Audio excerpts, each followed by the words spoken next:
Peter Obi spent 8 years as governor of Anambra State and left office with more money in the treasury than he met. Not slightly more, significantly more. In a country where governors routinely depart with security votes, pension packages, and exit entitlement running into billions, Obi handed money back. That is not a rumor, that is a documented, auditable fact. And yet, while everyone is debating whether Peter Obi is electable, whether his movement is real, whether Labour Party can survive without him, nobody is asking the real question. If one man genuinely conquered personal greed inside a Nigerian government structure, what does that tell us about every other man who didn't? That question will change everything you think you know about this conversation. Stay with me. Before we go any further, if you're watching this for the first time, you need to know what this channel actually is. Unfiltered Report exists for one reason: to give you the political analysis that mainstream media in Nigeria and across Africa will not touch. No agenda, no filter. Just the truth as the evidence reveals it. Hit subscribe and stay with me, because what comes next changes the whole picture. The claim that Peter Obi has conquered greed is not new. It has circulated in Nigerian political discourse for years, peaking during the 2023 presidential campaign when millions of mostly young Nigerians decided that his Anambra record was proof that a different kind of leadership was possible. But it has returned in 2025 with new urgency. And the reason it has returned tells us something important. Nigeria's governance crisis has deepened. Fresh allegations of misappropriation at the federal and state levels surface almost monthly. And more Nigerians across every region, every political affiliation, are openly asking a question that used to feel almost taboo. Is the problem structural? Does the system produce bad leaders? Or is the problem personal? Do bad leaders produce a broken system? The specific trigger for this conversation, public commentators, youth voices, and even some opposition figures have begun invoking Obi's Anambra record not as an electoral argument, but as a model, a template, a proof of concept. And the word that has entered the conversation is mentorship. That word carries enormous political weight, and we need to interrogate it honestly. Because here is where most people's understanding falls short. His supporters say his record is entirely genuine. His detractors say it is entirely manufactured for political effect. Both camps are missing the more important point. The question is not whether Peter Obi is a saint. The question is what his record reveals about the baseline we have accepted for Nigerian leadership, and whether not stealing has become scandalously an exceptional achievement rather than a minimum standard. Anambra State's financial records from 2006 to 2014, Obi's 2 terms, are among the most cited in any conversation about Nigerian subnational fiscal management. Independent analyses, including assessments referenced in Budget Office reports, have acknowledged the state's relatively lean recurrent expenditure and its increased capital allocation during that period. These are not talking points. These are figures that exist in official records and that Obi has consistently invited scrutiny of. But here is what most commentators don't tell you about the institutional context. Nigerian governors operate under the 1999 Constitution with enormous fiscal discretion. Security votes, funds with no mandatory audit trail, can legally run into hundreds of millions of naira per month. The Treasury Single Account Framework only became federal policy under Buhari in 2015. Before that, governors could hold public funds in multiple accounts in multiple banks, collecting interest that was never remitted to the public. The institutional design enabled looting. It did not require it, but it made it almost frictionless. Obi operated within that same framework and made different choices. The question we need to sit with is, were those choices personal virtue, political calculation, or both? And crucially, is any of it transferable as a governance model? I want to be honest with you about the limits of what we know. There is no fully independent forensic audit under Anambra under Obi that has been publicly verified by a neutral third party. What exists is a combination of official state records, FIRS data, and Obi's own disclosures. His openness to scrutiny is itself a data point, but scrutiny and verification are not the same thing. We work with the evidence available, and the evidence available is more compelling than his critics admit and more limited than his supporters claim. Here's where the analysis gets uncomfortable for everyone involved, and I mean everyone, his supporters and his critics equally. The elevation of Peter Obi as a mentorship figure, as someone Nigerians should go to for lessons in governance, serves multiple strategic interests simultaneously. We need to name them honestly. First, who gains? Labour Party and the Obedient Movement gain a long-term framing that survives any single electoral cycle. If Obi is not just a politician but a model, then his political relevance cannot be extinguished by a lost election. The mentorship narrative transforms him from candidate to institution. That is an extraordinarily valuable political asset, and it has been constructed with considerable sophistication. Second, who loses? The APC and PDP establishments lose the most from this framing because it implicitly indicts 25 years of civilian governance as the baseline from which Obi is supposedly a departure. Every time Obi is described as exceptional for not stealing, it's a prosecution of everyone else in the room. That is a powerful rhetorical weapon, and the establishment knows it. The mentorship framing is not simply admiration. It is a pre-election repositioning strategy, and it is being executed with considerable sophistication. Now, let us talk about regional dynamics, because this narrative does not land the same way across Nigeria. In the southeast, where Obi is a native son, the mentorship framing is received as affirmation, proof of what the region has always believed about its capacity for competent, disciplined leadership. In the north, it is more contested, partly because of the 2023 electoral tensions that still simmer, partly because northern political culture has its own traditions of stewardship and resists the implicit suggestion that accountability is an Igbo virtue rather than a universal one. In the southwest, there is genuine ambivalence, respect for the record, resistance to the implied hierarchy. Later, I will show you exactly what institutional reform would actually need to look like and why the political class has structural reasons to resist it even when they publicly endorse it. Let us zoom out, because the most important question in this entire conversation is not about Peter Obi. It is about what Nigeria actually needs. If we accept, even provisionally, that Obi's record represents a genuine model, what does this mean at the national scale? First, it raises the baseline question directly. Nigeria's fiscal governance crisis is not primarily a resource problem. This country has received trillions of naira in oil revenue since 1999. The problem is allocation, accountability, and the tolerance of impunity at every level of government. If one governor can operate frugally within the current system, the system's defenders cannot credibly argue that frugality is impossible. That argument is now dead. Obi's record killed it. Second, and this is the uncomfortable part for Obi's supporters, the mentorship conversation is dangerously sentimental. Governance is not personality. Institutions are not individuals. What Nigeria needs is not more citizens seeking personal mentorship from Peter Obi. It needs the legal and institutional architecture that makes Obi's choices the only choices available to any public official, regardless of who that official is. The distinction between admiring a person and reforming a system is one of the most important distinctions in Nigerian political life. The mentorship framing dangerously collapses it.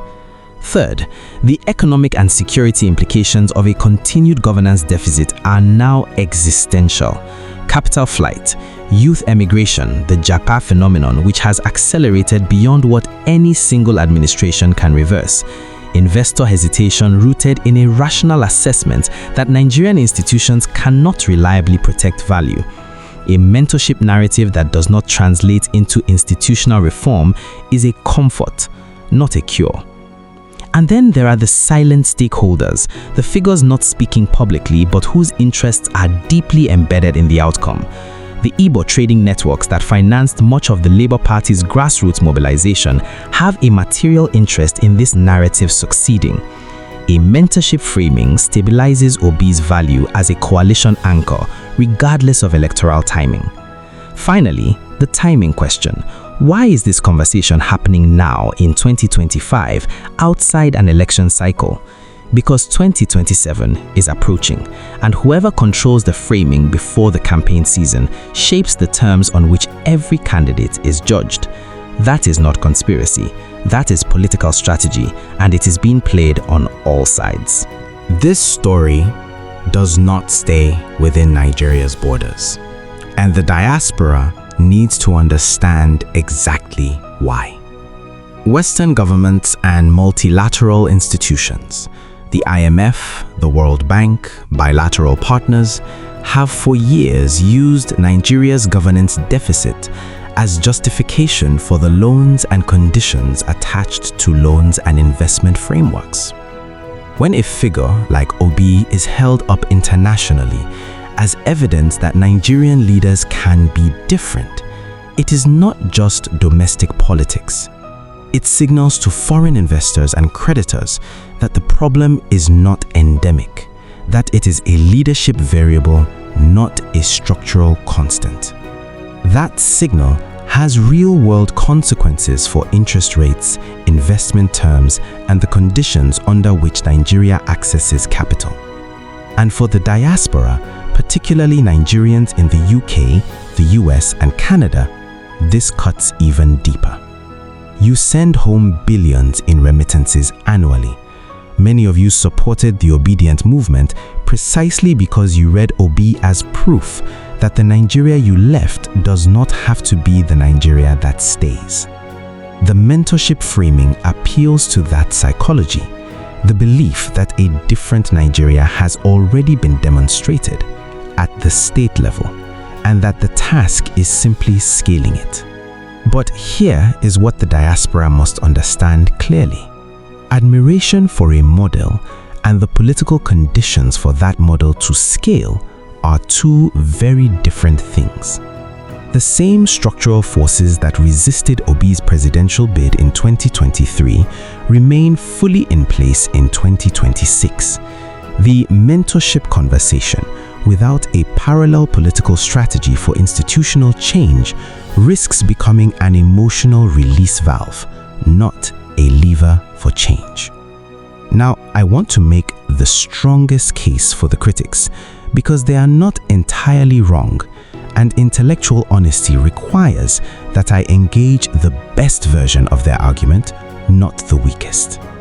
Here is the strongest counter-argument. Anambra is not Nigeria. Governing a relatively small, relatively economically cohesive southeastern state with a politically engaged diaspora, a strong trading culture, and comparatively lower internal security complexity is categorically different from governing a federal system of 220 million people, 36 states, over 500 ethnic groups, a security architecture that has been deliberately weaponized by successive political actors. Obi's record is real, but its transferability to federal governance is an assumption, not a demonstrated fact. That distinction matters enormously, and his supporters rarely engage it directly. And the most widely circulated misconception, that Obi's supporters are simply claiming he is perfect. Most serious analysts in the obedient space are not making that argument. They are making a comparative argument that the floor of governance he demonstrated should be the ceiling of what is acceptable. That is a weaker and more defensible claim, and it deserves engagement on its own terms, not dismissal. So here is what the full picture reveals. After engaging all of this honestly, The evidence supports the conclusion that Obi exercised unusual fiscal discipline in a system specifically designed to reward the opposite. It does not support the conclusion that his personal character alone is sufficient to transform Nigerian governance. The lesson to draw from his record is institutional, not biographical. Nigeria does not need mentees, it needs mechanisms. Because mechanisms protect you even when the man in charge is not virtuous. And in a democracy, you cannot guarantee the virtue of every man who will ever be in charge. Let me stop here for a second, because if what I just told you is new information to you, drop a comment below right now. I want to know what you are told before you watch this, because we are not even at the most important part yet, and I want to know where your thinking is before we get there. Let me tell you how this story most likely develops. In the next 30 days, the mentorship narrative will continue gaining traction on social media and in diaspora spaces. Expect more video essays, podcast discussions, opinion columns, positioning Obi as a governance reference point rather than strictly an electoral one. Watch whether Obi himself endorses or distances from this framing. His response will tell us whether it is organic or orchestrated. In the next 90 days, as 2027 pre-campaigning quietly begins, the APC will respond to this narrative not by engaging it directly, but by attempting to discredit specific fiscal claims from Anambra's record under Obi. Watch INEC's statements on political financing compliance as a leading indicator of how the electoral field is being shaped. In the next 365 days, the mentorship framing either crystallizes into a formal civic movement, think governance training programs, youth leadership initiatives, civil society organizations adopting it as a programmatic agenda, or it dissipates into campaign rhetoric as 2027 approaches. The difference depends almost entirely on whether it becomes an institutional project or remains a personality cult. The signals to watch specifically: any formal alignment between Labour Party and other opposition structures, any legislative bills on mandatory fiscal transparency or security vote accountability. Their fate in the National Assembly will tell you exactly how much appetite there genuinely is for the governance model that is being publicly praised. The greatest risk to Obi's mentorship narrative is not his critics, it is his most uncritical supporters. And now, the open loop I promised you. What would institutional reform actually look like? It looks like mandatory independent audits of all security votes published quarterly. It looks like a constitutional amendment capping discretionary gubernatorial spending and requiring legislative approval above a defined threshold. It looks like an ICPC with genuine prosecutorial independence, not an ICPC that is itself subject to executive influence. None of these require a saint in office. All of them are currently opposed by the political class across APC, PDP, and elements within Labour Party. The bipartisan opposition to fiscal accountability reform across APC, PDP, and Labour Party is the single most revealing fact in this entire conversation. I opened this video with a question. If one man genuinely conquered greed inside the Nigerian government structure, what does that tell us about every other man who didn't? Here is the honest answer. It tells us that the system did not make them steal. It tells us the choice was always available.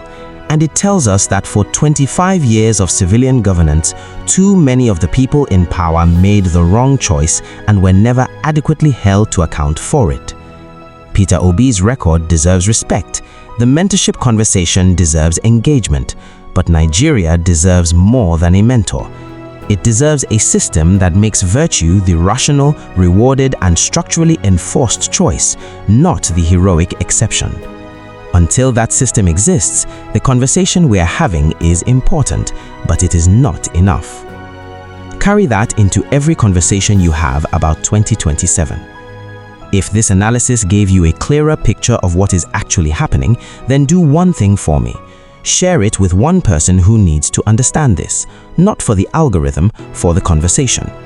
Like the video, subscribe if you haven't already, and I will see you in the next one, because the story is never really over, it just moves to the next chapter.